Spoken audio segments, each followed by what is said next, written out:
dari pusat sendiri memastikan pelibatan pemerintah daerah dalam usulan begitu ya ruas-ruas jalan yang ditangani, terutama agar program ini tuh responsif terhadap kebutuhan lokal itu sendiri, Pak. Oke, yang pertama seperti saya sampaikan sebelumnya ya, untuk proses pengusulan investasi jalan daerah ini dilakukan melalui aplikasi Sitia. Jadi masing-masing daerah juga bupati dan wali kota maupun gubernur itu mengajukan akun untuk Sitianya. Akun ini itu yang digunakan untuk melakukan pengusulan. Jadi pasti ini berarti usulan itu harus melibatkan pemerintah daerah karena mereka sendiri yang bisa memiliki akun dan mereka sendiri sehingga mereka sendiri yang bisa melakukan pengusulan. Yang kedua, pada saat pengusulan tersebut kami juga meminta daerah untuk memberikan prioritas terhadap usulannya. Misalnya dia punya 20 usulan, dia harus membuat prioritas pertamanya mana, prioritas keduanya mana. Itu membantu kami sebenarnya dalam menilai prioritas itu. Artinya kalau kami dianggap oleh pemerintah daerah itu prioritas, kami anggap prioritas dulu gitu. Jadi kita tandingkan dengan daerah lain. Terus yang selanjutnya, yang ketiga, ini kan tadi keterlibatan dari pemerintah daerah. Jadi untuk untuk investasi jalan daerah ini, itu pemerintah daerah itu wajib menyiapkan persyaratan teknis maupun administrasinya.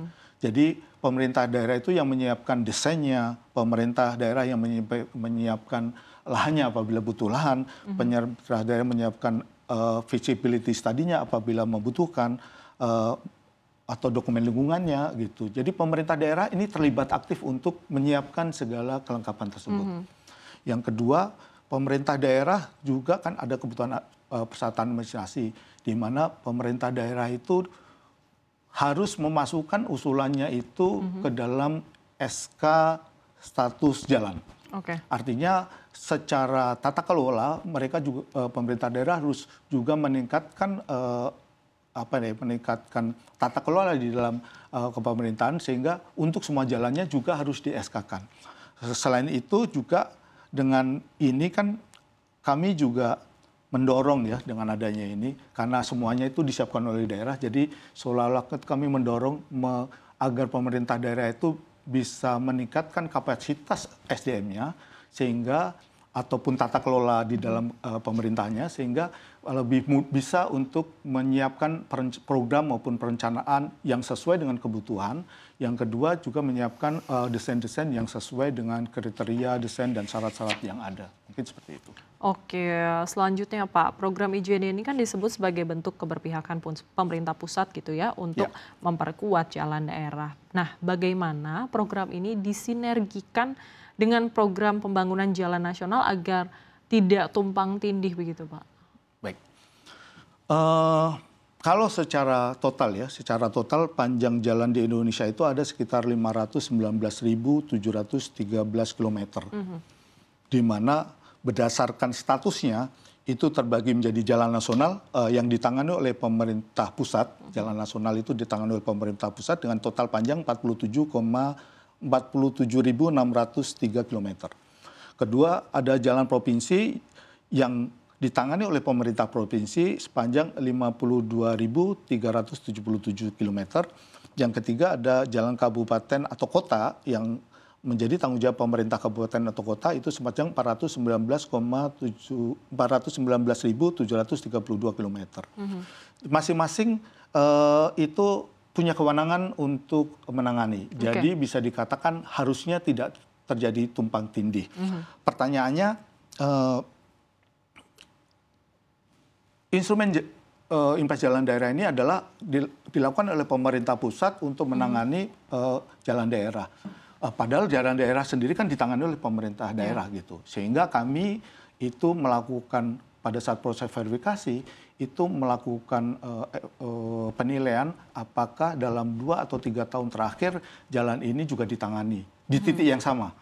Maksudnya segmen jalan mungkin panjang tapi di titik yang sama itu ada penanganan apa enggak. Kalau misalnya dia ada penanganan berarti itu kita tangani lagi berarti tumpang tindih karena baru kemarin tangani. Jadi kita hindari kalau yang seperti itu. Itu dalam proses verifikasi kami melakukan itu. Terus yang kedua kalau ada juga instrumen untuk menangani jalan daerah itu menggunakan dana alokasi khusus. Di kami ada yang menangani itu di Sekretariat Jenderal Kementerian Pekerjaan Umum di fasilitasi jalan daerah, itu mereka melakukan penilaian terhadap ruas kegiatan-kegiatan yang sudah kami verifikasi apakah tumpang tindih dengan pelaksanaan DAK pada 2 tahun terakhir. Kalau tahun ini kan DAK tidak ada kebetulan. Jadi apakah kemarin tumpang tindih dengan pelaksanaan DAK tahun 2024 kemarin atau 2023. Jadi proses ini membantu kami untuk penanganan kami itu tidak tumpang tindih dengan penanganan daerah minimal dalam satu waktu. Karena kalau tahun lalu kan masih dianggap tumpang tindih. Kalau apalagi tahun yang sama pasti tidak boleh gitu. Oke, selanjutnya Pak mungkin ini akan menjadi pertanyaan terakhir begitu ya Pak ya. Mungkin dalam konteks percepatan pembangunan, bagaimana keterlibatan kontraktor lokal? Apakah ada target khusus untuk memberdayakan pelaku usaha daerah begitu Pak?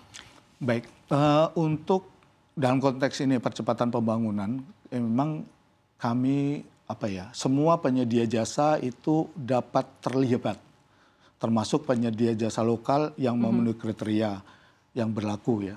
Jadi intinya sih semuanya bisa.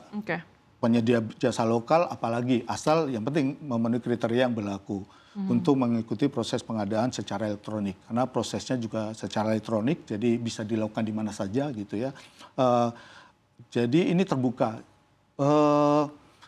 Baik yang ada di daerah atau dimanapun juga bisa berpartisipasi dalam pelaksanaan impres jalan daerah ini. Yang penting itu pengadaan barang jasanya itu dilakukan dengan menjunjung tinggi prinsip efisien, efektif, terbuka, bersaing, transparan, adil dan tidak diskriminatif serta akuntabel.